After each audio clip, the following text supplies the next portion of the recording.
it's over to you. Let's talk the Super League war. 95 Super League. Well, Matty, it started a little bit earlier. It's just I get asked this a lot about why it began and how it began and the rest of it. Now, some years earlier, Channel 10 went broke. They had the rugby league rights. Kerry Packer then came in, owned Channel 9, and bought the rights off Channel 10, who went into receivership for $24 million, which was not a lot of money, but it saved the NRL, Australian Rugby League at the time.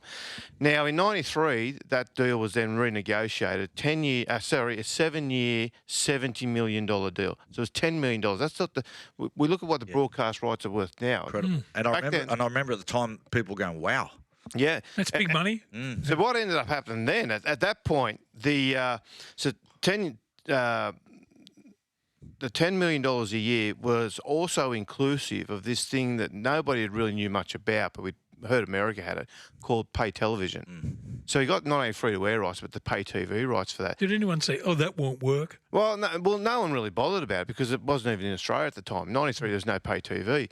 Then a couple of years later when it began, and began with, obviously, the Murdoch beginning off with, I think it was a Galaxy or something back then it was called, Yes. I think, originally. It was. And anyway, and when he was setting it up, they said to him, there's two things that you need here when you're going to set up pay television. You need a good movie channel and you need good sport. And he said, righto, what's the go? And when they looked into sport, well, Packer's already got the pay TV sewn up, so you can't have rugby league. And he said, oh, well, I'll just get rugby union.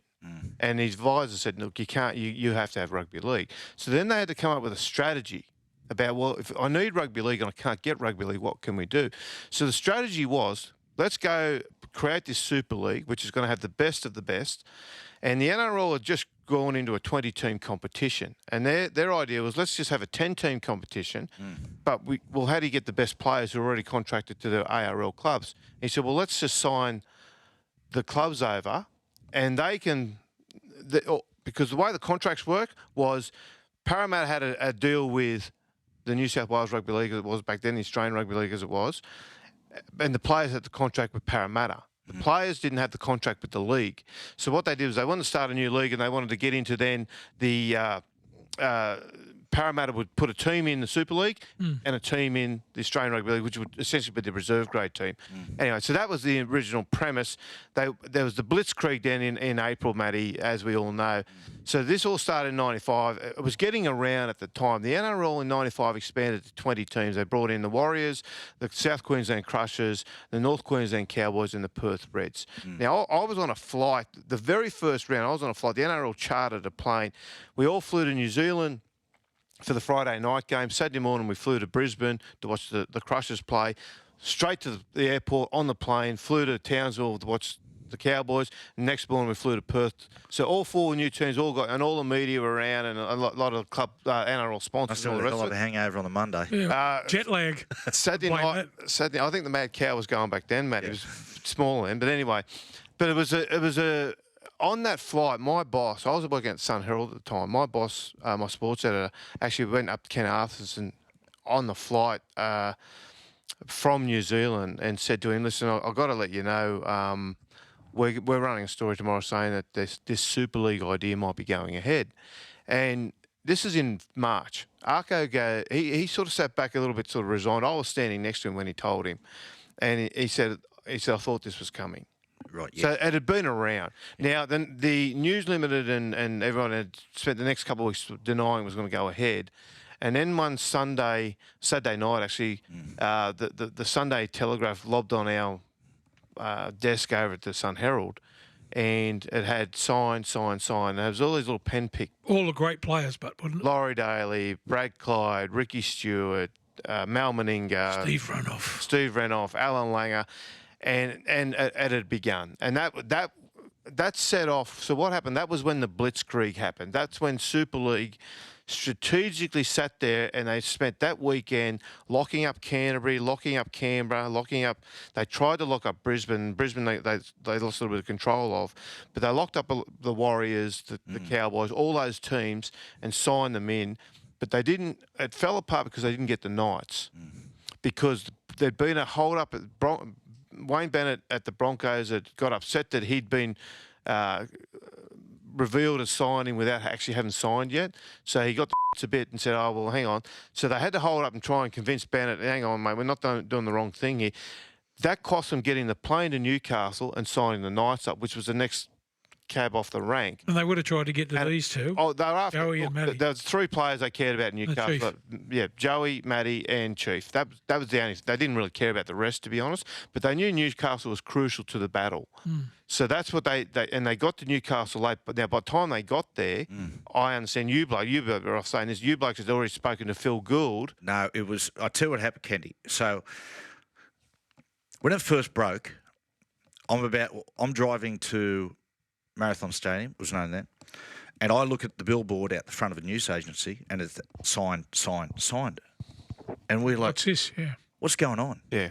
Now, the club had given us no indication that this was going to go ahead, and they gave us absolutely no indication which way they wanted us to go. For us, it was a total mystery. So we're playing the Tigers the next day at Parramatta Stadium, the Balmain Tigers, when they had that as the home ground. Yeah. So we jumped on the bus, and we're all sort of going, what is this? And Malcolm really sort of said, oh, look, I think it'll be something that'll blow over in a couple of days. You know, there'll be I wouldn't worry about it. We've had a great start to the year. Let's focus on the game.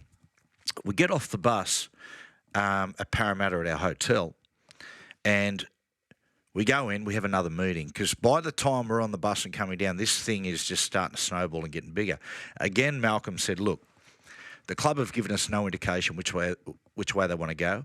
In hindsight, I'm certain at that stage, they're thinking to themselves, listen, we want to go with Super League here. Because, the Knights are in financial chaos. Yeah. And the thing that I believed, that they believed, I think would allow them to go to Super League, was if they'd have put their hand up straight away and said, this is where we're going to go, there could have been a public backlash in Newcastle. But instead, I reckon our players, we were probably the worst paid players in the league. At that point, Joey's on $15,000. I'm on $20,000. And I think once they knew that we'd sit down with Super League executives, the money that they would offer us, we just signed on the spot. So on the night before the Tigers game, we have another meeting at the hotel. Again, Malcolm really reiterates to us, we've had a great start to the year. Don't worry, this Super League thing will look after itself. Go out and win this game tomorrow. What happened when we went back to our hotel rooms? Pandemonium breaks out. Believe it or not, the player managers descended on the hotel. What? They didn't stay out of it? Like, you've got no idea. Yeah. So, mate, there were about 4 or 5 of them, and they've just come and they're banging on doors. Now, apart from Chief and maybe 1 or 2 others, we had no managers. We thought that it was, the high brass, the top that had the player managers, and we just looked after. Well, not ourselves. every player had them back then. No, they didn't. No. So they're banging on the doors, trying to get into rooms. They're ringing non-stop on the phone, and myself and Andrew were rooming together. We got about 4 or 5 calls from 4 or 5 different managers, and one was really bullish. He was saying, "Now listen, I represent Super League. Boys, if you don't come with me and sign in the next 10 minutes, you're going to be left out of the loop. Have you seen the money being passed around? I'm telling you, sign with me, you're going to be offered a contract, and it'll be all sweet." But he said, if you knock me back and you've got 10 minutes to make your minds up, he said, I think that there's a chance your career could be over. Trying to put the heavies on you. So I've said to him, I said, mate, look, we're in bed trying to get ready for the game. It was about 10:30 at night. I said, well, where are you? Where do we go to meet you? He said, go to your window.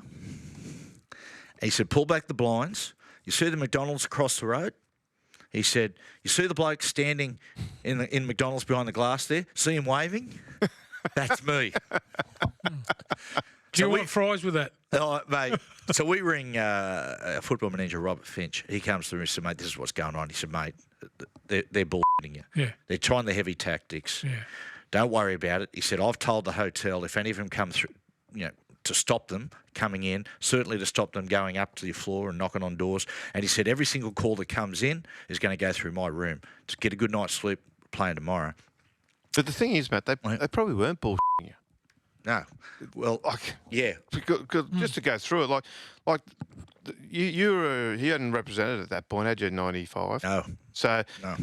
But the players, the Raiders and the Broncos, particularly who dominated the era, Laurie Daly, Clyde, Ricky Stewart, Alfie, they signed on for 100,000 sign-on, a lot of them, and then 600,000 a year. Now, this is in the time when the salary cap of clubs was 1.8 million. What, in 1995? In '95, that's the figures that were released in court. Super League had to release in court. 100,000 sign on, 600, and Laurie signed I think it was a 5-year deal. Brad Clyde signed a 7-year deal, 600,000 a year for 7 years. So we